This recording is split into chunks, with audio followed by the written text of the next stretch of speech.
sesión vamos a ver cómo trabajar con datos agrupados. En la práctica, la mayor parte de los conjuntos de datos contienen muchas observaciones, es decir, tenemos tamaños de muestras muy grandes. Por lo que cuando la cantidad de información es muy grande, resulta conveniente reducirla agrupando las observaciones en intervalos o tablas de frecuencias. Muchas veces no solo se representan los datos en forma agrupada para reducir la cantidad de información, sino también porque hay variables que son sensibles a la no respuesta. Es decir, es más probable que una persona en una encuesta conteste cierta información cuando se le pide que se ubique en un rango que cuando se le pide el valor exacto. A modo de ejemplo, si a una persona vamos a encuestar una serie de personas y le vamos a preguntar su nivel de ingreso o nivel salarial, es más probable que conteste cuando se quiere ubicar en un rango que cuando le pedimos el valor exacto.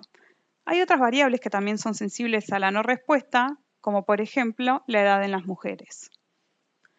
La siguiente tabla tiene datos de ingreso mensual en dólares de 3.200 individuos en cierta ciudad. ¿Cómo se lee esto? Estamos diciendo que de los 3.200 individuos hay 250 que perciben un salario entre $150 y $450, que hay 800 individuos que tienen un salario entre $450 y $750.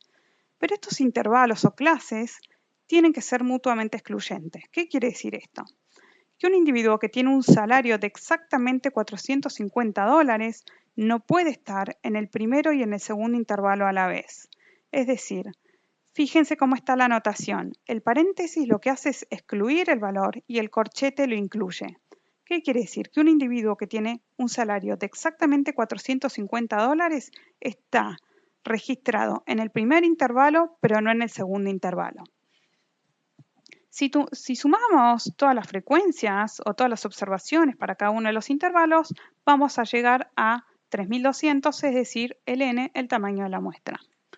Entonces vamos a llamar frecuencia al número de observaciones de cada intervalo o clase y vamos a llamar frecuencia acumulada al número total de observaciones que hay en ese intervalo y en los anteriores. ¿Qué quiere decir?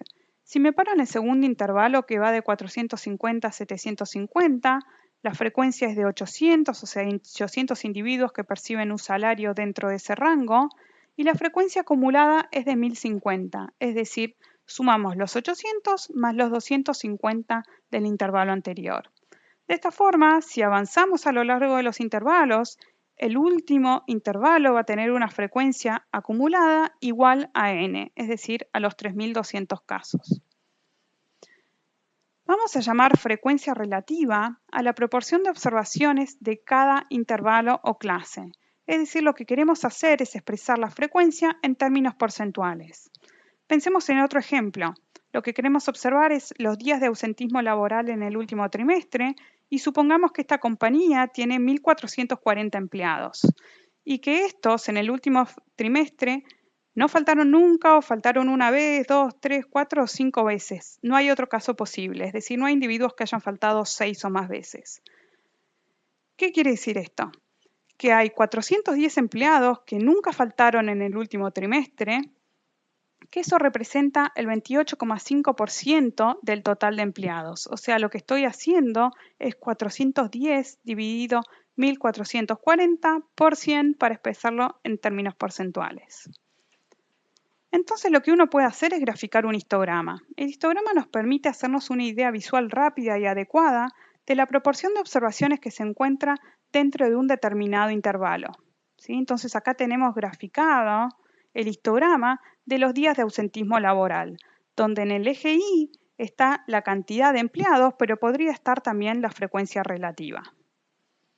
Un histograma sirve, entre otras cosas, para tener una primera vista de los datos, de cómo estos se distribuyen, para poder detectar casos extremos a derecha o a izquierda de la distribución, para poder detectar problemas con los datos y para ver qué es lo que sucede con mayor frecuencia.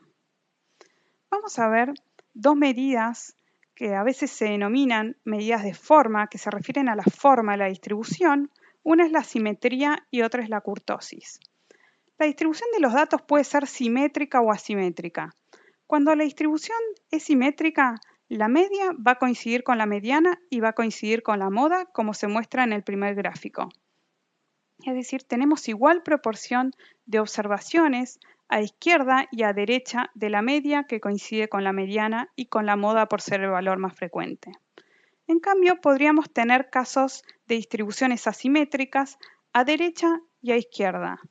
Cuando la distribución es asimétrica a derecha, quiere decir que es asimétrica positiva, que el coeficiente de asimetría es positivo, es decir, existen unos pocos valores extremos a la derecha de la distribución que hace que se sesgue la media de forma tal que la media es mayor que la mediana, que resulta ser mayor que la moda.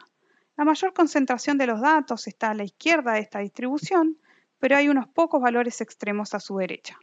En caso contrario, vamos a hablar de asimetría izquierda, ¿sí? O un coeficiente de asimetría negativo. En esos casos, la media va a ser menor que la mediana, que va a ser menor que la moda.